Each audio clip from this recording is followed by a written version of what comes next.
First impressions, stepping into another world. Humidity hit me first. It was like stepping into a sauna, the air thick and heavy, clinging to my skin, like a warm, wet blanket.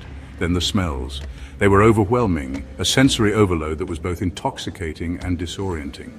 A heady mix of spices, diesel fumes, and something sweet, floral. This was Cambodia, raw, vibrant, alive. The markets were a riot of colors and sounds, each stall offering a glimpse into the daily life of the locals. Phnom Penh was a whirlwind. The city pulsed with energy, a chaotic dance of people, vehicles, and sounds. Tuk-tuks zipped through chaotic streets, their horns a constant symphony. The drivers navigated the traffic with a skill that seemed almost instinctual. Street vendors hawked their wares, their voices a melodic chant. I was immediately captivated. The sheer variety of goods on offer was staggering, from fresh produce to handmade crafts. This was a place that stimulated every sense. The sights, the sounds, the smells, it was all so vivid, so immediate. The air was thick with anticipation. Every corner seemed to hold a promise of something new, something unexpected. I'd come to Cambodia in search of adventure, of history, of a culture vastly different from my own. I wanted to immerse myself in its stories, its traditions, its way of life. And from the moment I set foot in this bustling city, I knew I had found it. The energy was infectious, the people welcoming. There was a palpable energy here, a current of excitement that ran through the streets, through the people, through the very air itself. It was as if the city itself was alive, breathing and inviting me to be a part of its story. I was eager to delve deeper, to lose myself in the labyrinthine alleys and uncover the secrets hidden within. Each turn promised a new discovery, a new adventure. Cambodia was a country with a tumultuous past, but its spirit remained unbroken. The history was etched into the very fabric of the land, visible in its ancient ruins and historical landmarks. I could feel it in the smiles of the locals, in the vibrant colors that adorned every surface, in the resilience that seemed to emanate from the very earth itself. This was a place of strength, of beauty, of endless fascination. Echoes of empire, the grandeur of Angkor Wat. The sun rose over Angkor Wat, painting the ancient stones a fiery orange. It was breathtaking. The first light of day cast long shadows, revealing the intricate details of the temple's architecture. The reflection in the water doubled the beauty, creating a mirror image that seemed almost surreal, a testament to the power and artistry of the Khmer Empire. Each stone, each carving spoke of a civilization that valued both strength and beauty. The craftsmanship was unparalleled, a true marvel of human achievement. The sheer scale of the complex was humbling. Spanning over 400 acres, it was the largest religious monument in the world. Visitors from all corners of the globe wandered through its vast expanse, each one lost in their own thoughts, marveling at the grandeur. Intricate carvings adorned every surface, telling stories of gods and kings, battles and victories. The bas-reliefs were like pages of a history book, each one narrating a different chapter of the Khmer Empire's glorious past. Walking through those hallowed halls, I felt a sense of awe. The corridors seemed endless, each turn revealing another stunning view, another piece of history frozen in time. It was as if the walls themselves were whispering the secrets of the past, a connection to a past long gone, yet still palpable in the present. Touching the ancient stones, one could almost feel the hands of the artisans who had crafted them, their legacy enduring through the ages. Angkor Wat wasn't just a temple complex.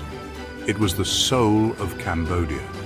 It stood as a symbol of national pride, a testament to the resilience and spirit of the Cambodian people. Locals and tourists alike gathered here, drawn by its magnetic presence, a reminder of its glorious past, a beacon of hope for its future. As the sun set, casting a golden glow over the temple, it was easy to see why Angkor Wat had captured the hearts of so many. It was a place where history and hope intertwined. The silence was broken only by the chirping of birds and the soft whispers of other visitors, equally awestruck by the majesty of the place. The tranquility was almost tangible, a stark contrast to the bustling world outside its walls. The air was thick with history, with the weight of centuries. Moss-covered stones and ancient trees added to the sense of timelessness, each element a piece of the puzzle that made up this extraordinary sight.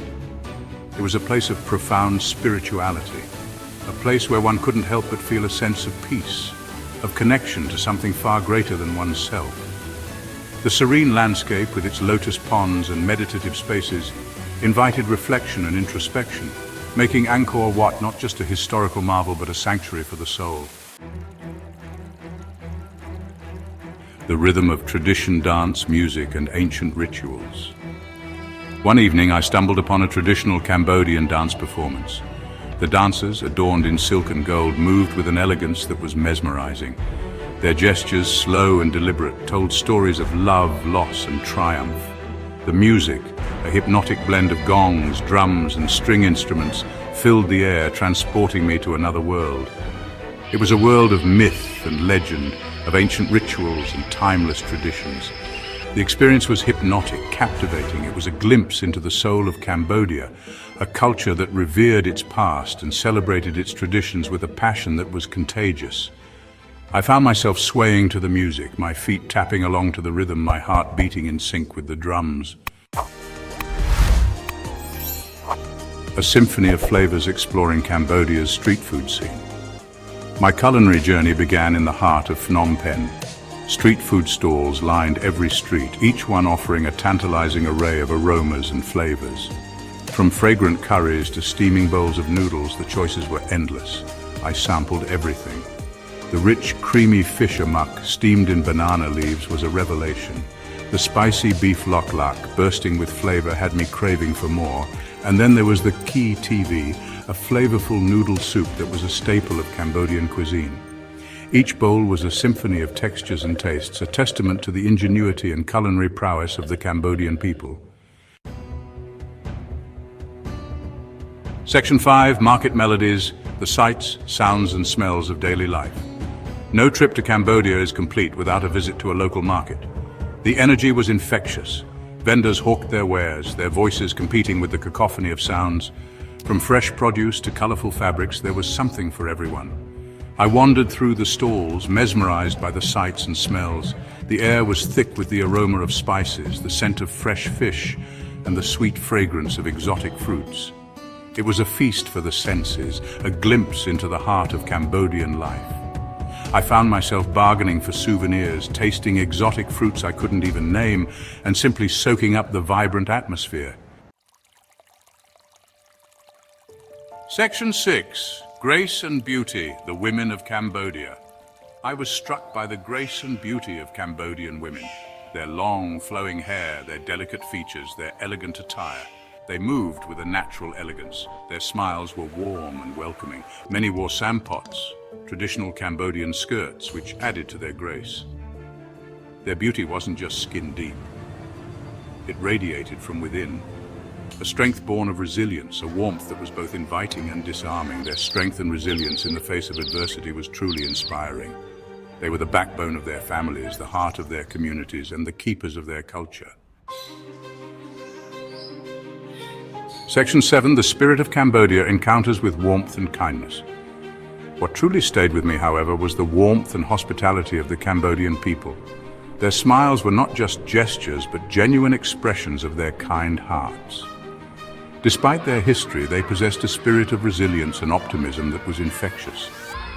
It was as if their past hardships had only strengthened their resolve to be kind and welcoming. Every encounter was met with a smile, a willingness to help, a genuine desire to connect. Whether it was a simple greeting on the street or a heartfelt conversation, their warmth was palpable.